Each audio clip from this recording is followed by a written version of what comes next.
Welcome to Retro MMA. My name is Carlos Ortiz, and today I'm covering Pride 29 Fist of Fire. The event took place on February 20th, 2005, which means that we are creeping up on the 15-year anniversary of the show. The event took place at the Saitama Super Arena in Japan and drew a reported 22,047 fans in attendance.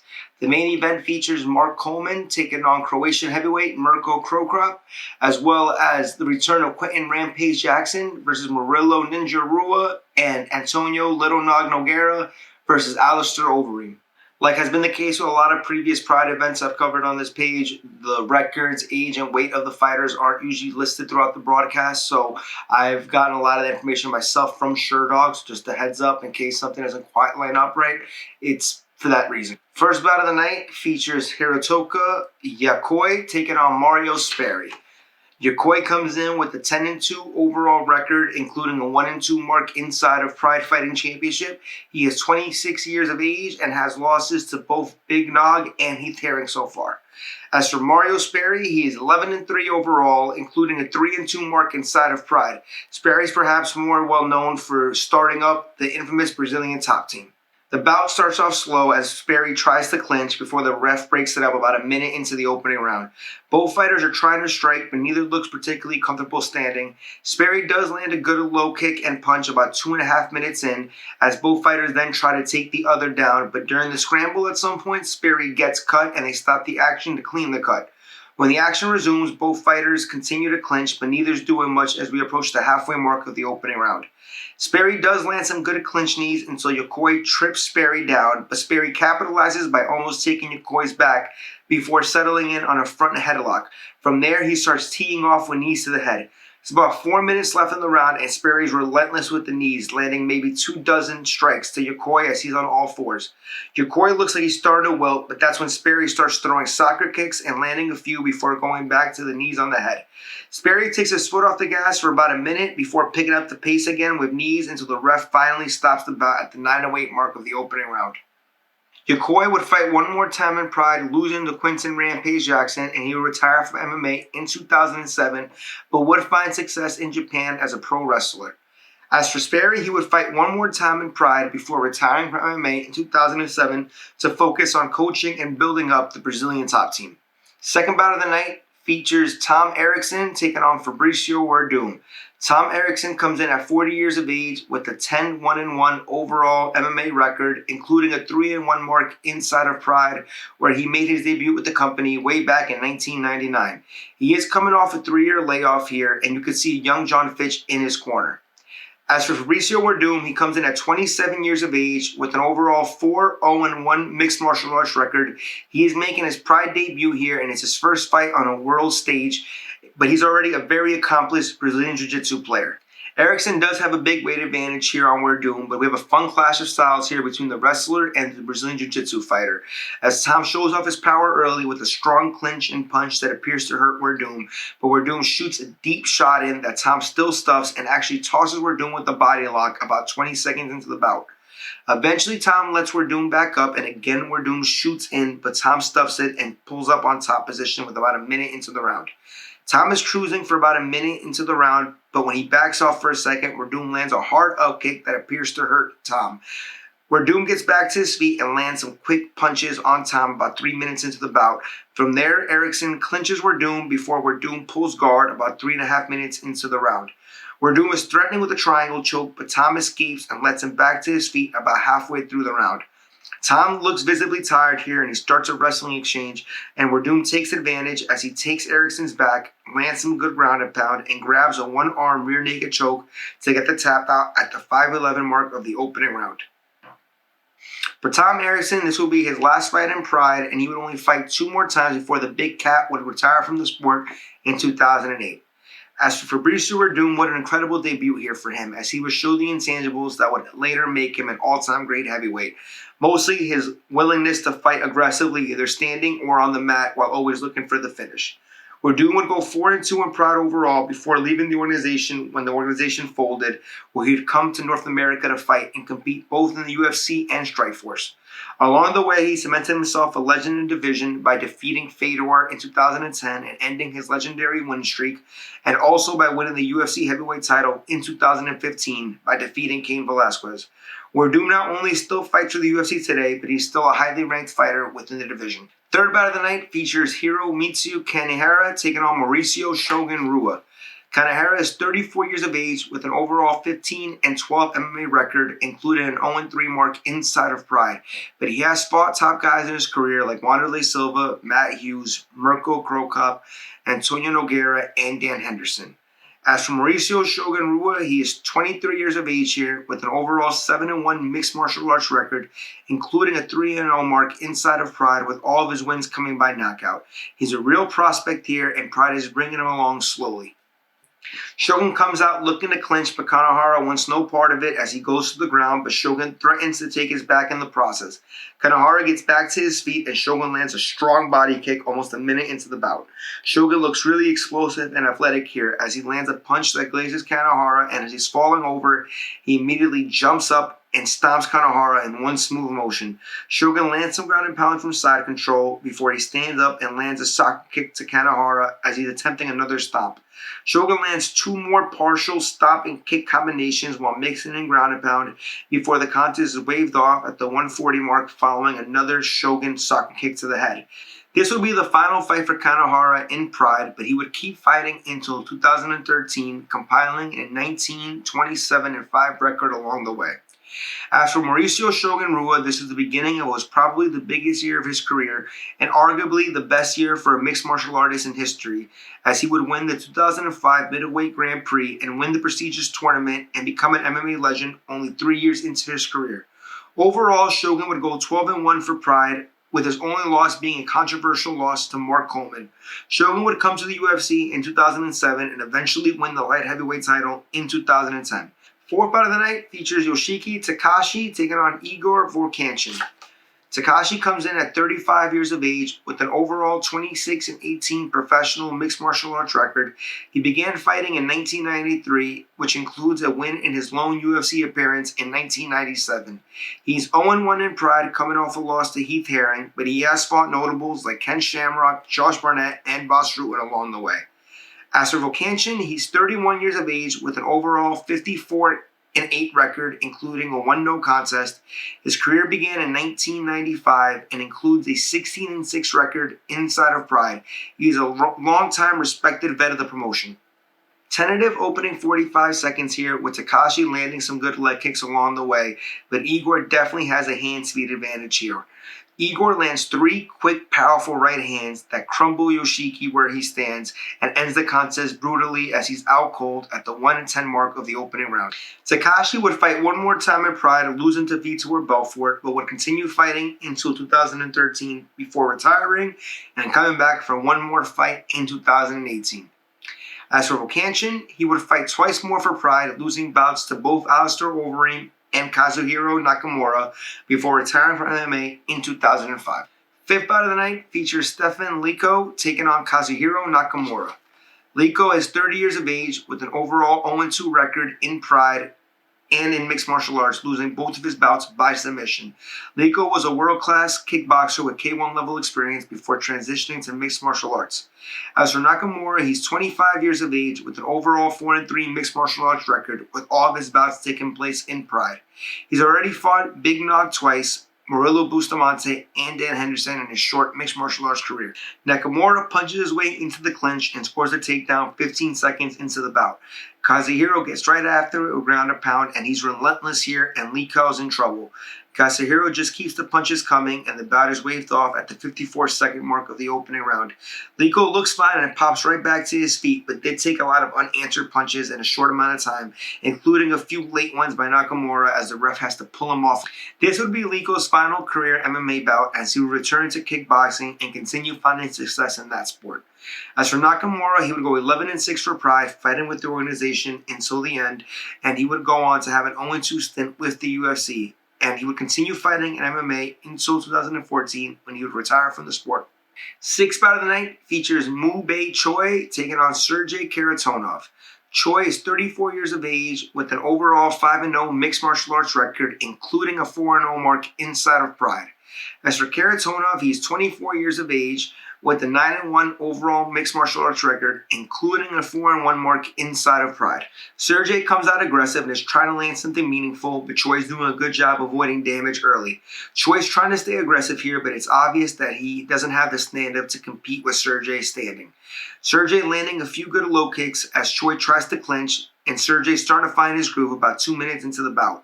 Choi really commits to a takedown and really goes for it, but Sergey defends it and actually grabs a guillotine standing briefly before the two fighters break off.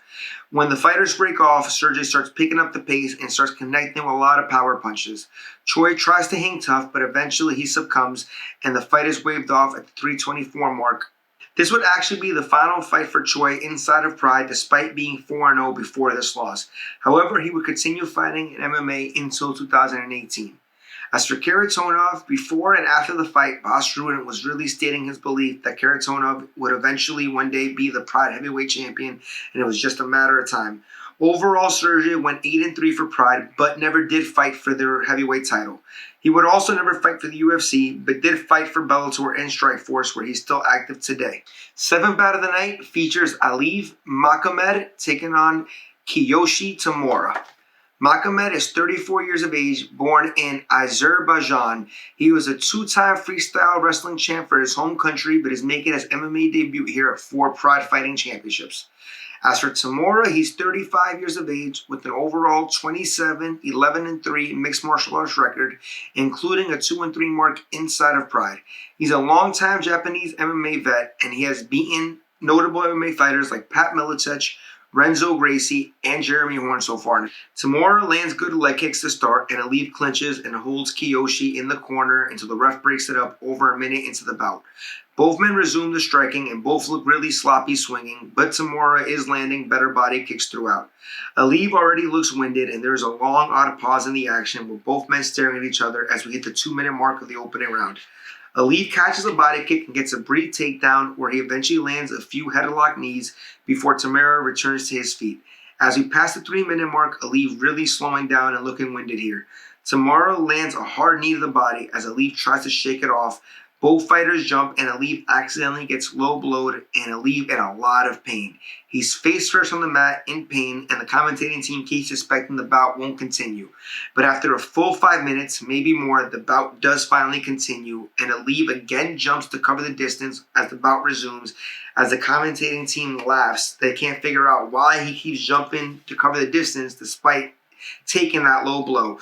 Aliv does land a good punch about 4 minutes in. After that, Aliv starts posing sort of and starts pointing out that he's in discomfort as he's trying to quit the fight. The ref just ignores it, and Tamura keeps throwing kicks to the body. When Aliv realizes they're not going to stop it, he throws a spinning back kick and he almost goes through the ropes. It's so sloppy. Aliv eventually does crumble and crouches in pain, and his corner finally stops the bout at the 7:09 mark of the opening round. I don't have many kind things to say about that fight. It was definitely one of the sloppiest fights I've ever seen, one of the worst fights I've ever seen. Easily the worst fight I've covered so far on this page.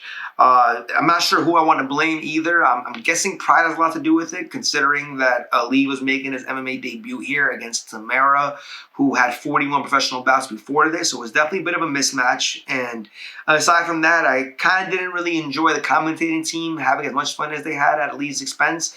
He was clearly not ready to be on the big stage, but he was given an opportunity. And instead of kind of talking him up for fighting through a bad low blow, they were kind of having too much fun making fun of his technique when I think he was trying to show some kind of heart for fighting through it. But lastly, I think the most issue I have is with the referee, because it was obvious Aliv was trying to quit, and the ref kind of didn't let him out of it. The corner didn't stop it. It was pretty messy all around. Tamura was all over him. I feel like kind of made me appreciate the commission we have here in the U.S., because in the U.S., you know, if a guy wants out, he's getting out. Right now, it kind of felt like blood sport, and it kind of makes me realize how much in MMA you need both parties to want to be there. When one doesn't want to be there, it kind of just feels brutish and barbaric, because one guy definitely wanted out, and they weren't letting him out, no matter how obvious he made it. So kind of a bad taste in my mouth overall. Magomed wouldn't fight MMA again, so this would be his one and only professional mixed martial arts contest. As for Tamura, he would fight 3 more times in Pride, winning 2 and losing 1 before he would retire from MMA in 2008. We are now to the 3 featured fights of the night. Up first is Alistair Overeem taking on Antonio Rodrigo Nogueira, also known as Little Nog. Overeem comes to this contest 24 years of age with an overall 19-4 mixed martial arts record, including a 4-1 mark inside of Pride. As for Nogueira, he comes into this contest 28 years of age with a 9-1 overall record, including a 5-0 mark inside of Pride. Overeem using his length well to start here as he catches Little Nog with good punches and a body kick in the opening 30 seconds. Reem with 3 good knees to the body as Little Nog tries to clinch, but eventually the ref breaks him up 90 seconds into the opening round. Overeem aggressive on the break and throws knees and big shots until Little Nog again clinches. At the 2-minute mark, Little Nog pulls guard after another failed takedown attempt and starts attacking with submission attempts of his own, but Overeem does well defending and returns to his feet. As we pass the 4-minute mark of the opening round, Little Nog again pulls guard. Nog again looking for submissions, but Overeem keeps defending really well. Reem does break off, but Little Nog lands an upkick as we pass the halfway mark of the round. Overeem is bleeding a bit now from the upkick, but Little Nog returns to his feet and grabs a body lock as both fighters trade knees to the body. Overeem's doing an excellent job stuffing all of Nogueira's takedown attempts in the opening round, but with less than 3 minutes left in the first round, Little Nog gets his first takedown attempt and gets right to work with relentless ground and pound.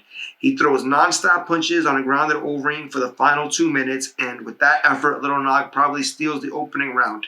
Both fighters come out swinging to start the second round before Little Nog clinches for about a minute to start the round.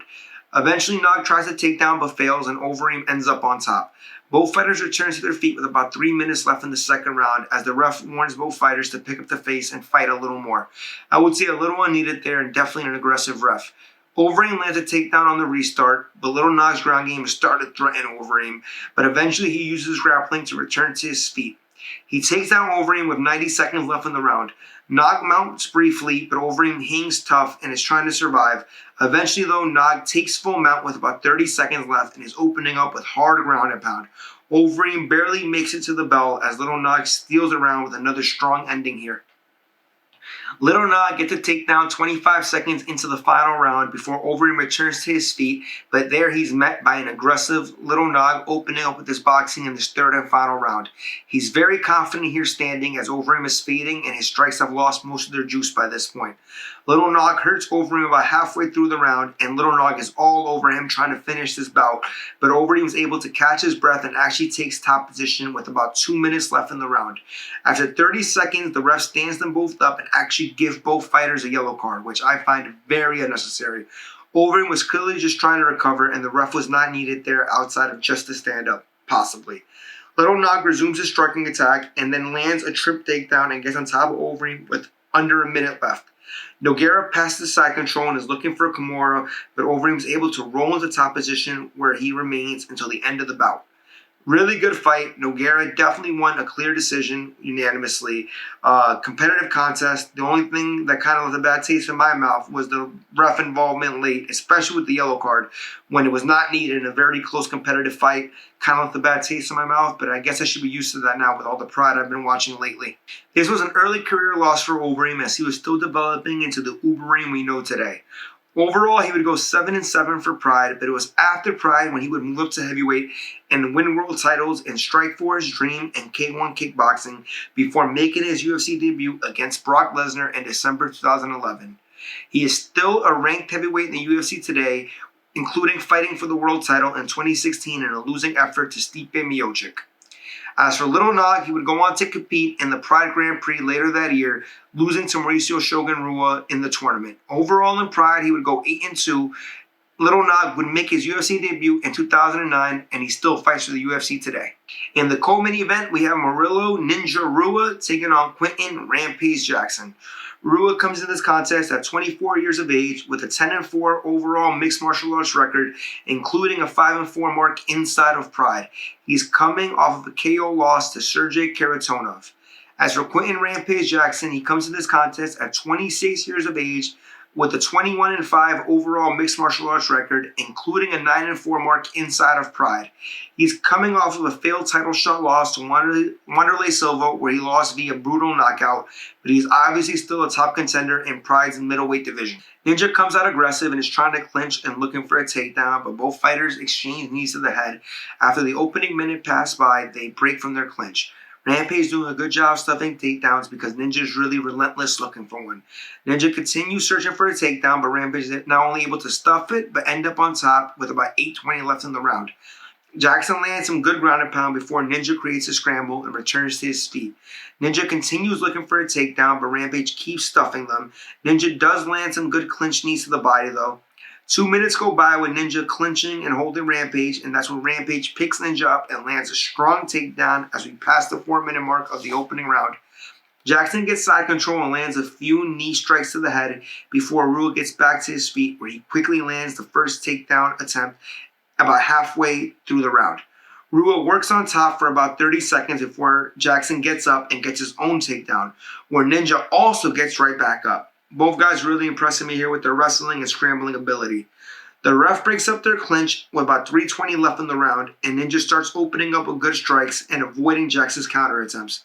Ninja gets another takedown with about 2 minutes left. Ninja's active with his ground and pound here as he gets the half guard and eventually side control with under a minute left in the opening round. Rampage is able to sweep on top and land some good ground and pound to close out the round. Very, very tough round to score here. I don't know which way I'm leaning. I'd probably slightly towards Ninja because of the late rally, but very close round. Rampage showing off his strength early in the second round with a hip toss that Ninja rolls through as he gets right back to his feet.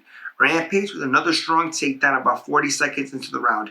The two engage in some fun scrambling rolls and Ninja gets back to his feet, but Jackson again takes him down with about 2 minutes passed in the second round. Rampage is cruising on top with a small ground and pound inside of 2 minutes left in the round. Ninja looks for a triangle choke, but as Jackson escapes, both return to their feet. Ninja tries clinching, but the ref has a quick break with about 40 seconds left in the round. Ninja tries a flying knee, maybe a little too early because Rampage wasn't really looking, but it doesn't land too much. Jackson gets one final takedown to end the round.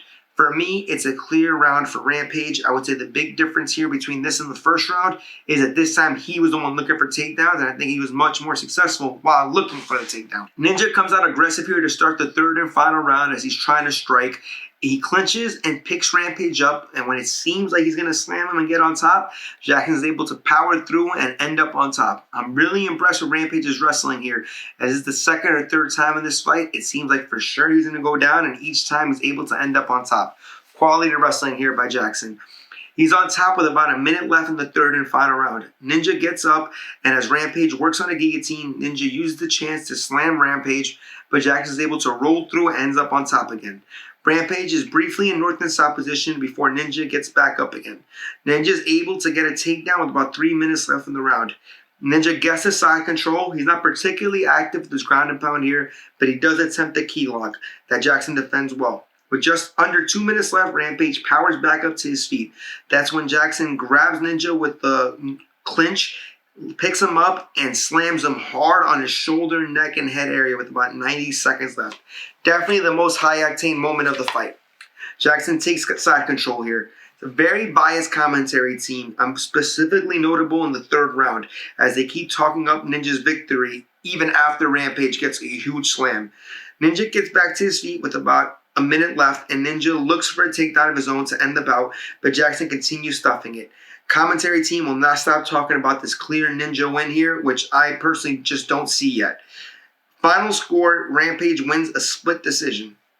Personally, the commentary team here really left a bad taste in my mouth because they seem so outraged by the decision and, really upset. And I get that I don't understand the Pride scoring system as much as other people probably do that were big Pride fans when in its heyday. And maybe I'm too used to the American scoring style of round by round. But trying to even take it under their approach of judging the fight as a whole, I still don't see the outrage. I know the rounds don't mean much, but I think the only round you can give to Ninja was the first. And even then, that was the closest round of the bout, I would say. I would say the second and third were definitely for Rampage. I would say that when you think about who came closer to finishing the fight, it's a wash because neither guy came particularly close to finishing the fight. I guess you could argue Ninja was a little more aggressive since he was constantly pushing the action, but Jackson was clearly the better wrestler. He stuffed a majority of Ninja's takedowns while getting almost every takedown he wanted whenever he wanted it. I also think he had the two biggest moments of the fight with the slam in the first and third round, especially one in the third round. So on that metric, I just don't see the outrage. I also think that Rampage kind of did himself a disservice by reacting the way he did when the decision was announced, because a lot of people took that as him admitting he lost, and I know he said in interviews in the future that he thought he lost as well. But I think that that's just Rampage's personality. He was very similar when he lost the UFC light heavyweight title to Forrest Griffin as well. He kind of just said, oh, whatever, maybe he lost, even though a lot of people thought he won. He's not a sore loser, that's for sure. But again, I think he won under any scoring system you do it, which is probably why I was so annoyed by the commentary team acting like it was such an outrage. When I compare it to Joe Rogan in the UFC, who's seen some really bad decisions in his career, he never reacts like this. And those were real robberies, I would say. So I don't know, really unprofessional, but I guess that's just pride for you sometimes. After the fight, Pride brought in Mauricio Shogun Rua into the ring to challenge Rampage, trying to avenge his brother's loss in the first round of the Grand Prix later that year. Rampage accepted the fight offer, and that would be a matchup we'd see in the first round of the tournament. While accepting the matchup, Rampage also stated that he didn't have quite as much time to prepare for this contest as he would have liked, and in the future he would like more time to prepare. The commentary team sort of again uses to take another shot at Rampage, saying that has nothing to do with it. And again, just very biased commentary, a little unprofessional is all. Just let the bad taste in my mouth. Ninja Rua would fight 3 more times for Pride. Overall, he would compile a 6-7 record for the promotion. Ninja would retire from MMA in 2012 with the 20-13-1 overall MMA record. As for Rampage Jackson, he would lose a brutal fight to Mauricio Shogun Rua via first-round knockout. He would rebound with 2 wins in Pride, bringing his overall record with the promotion to 12-5. Jackson would, of course, join and win the UFC's light heavyweight title in 2007. Rampage still fights for Bellator today. Main event time here as Mark the Hammer Coleman takes on Mirko Cro Cop. Coleman comes to this contest at 40 years of age with a 13-6 overall mixed martial arts record that includes a 7-3 mark inside of Pride, which also includes him winning the Pride 2000 Openweight Grand Prix Championship. Coleman was obviously already a legend since before joining Pride, as he was the first ever UFC heavyweight champion. He is probably most remembered for coining the term ground and pound, and he's fondly considered the godfather of ground and pound in MMA. He's truly a living legend in both the US and Japan. As for Mirko Cro Cop, he comes in this contest at 30 years of age with an overall 14-2-2 mixed martial arts record, including 11-2 and 2 mark inside of Pride. He's at this point considered one of the top heavyweights in the world. Coleman shoots his first shot about 15 seconds into the bout, but Cro Cop stuffs it. Mark tries to keep the pressure on and he's aggressive, but Mirko is calm and collected here as he stuffs 3 consecutive takedown attempts by the 40-second mark of the opening round. Cro Cop is taking his time picking his shots, but is stuffing all of Mark's takedowns as he lands a lightning-fast left hand about 90 seconds into the bout. Coleman shoots in when it lands and Cro Cop stuffs it, but this time he charges at him while landing shots. Cro Cop's left is finding a consistent home here. Mirko must have already stuffed a dozen takedown attempts, and he's walking Mark down in the corner. Cro Cop remaining patient while he looks for the fight-ending strike. Cro Cop's hands look super fast here, and Mark again shoots in, and Cro Cop stuffs it and lands a hard body kick as we pass the 3-minute mark of the opening round. Cro Cop's takedown defense here is absolutely stellar as Mark is desperately shooting and Cro Cop continues stuffing everything. Cro Cop lands a 3-punch combination that drops Mark. Cro Cop lands a soccer kick and the ref stops it at the 3:40 mark of the opening round. Coleman shows a ton of respect after the fight, telling Cro Cop he's the best guy he's ever fought.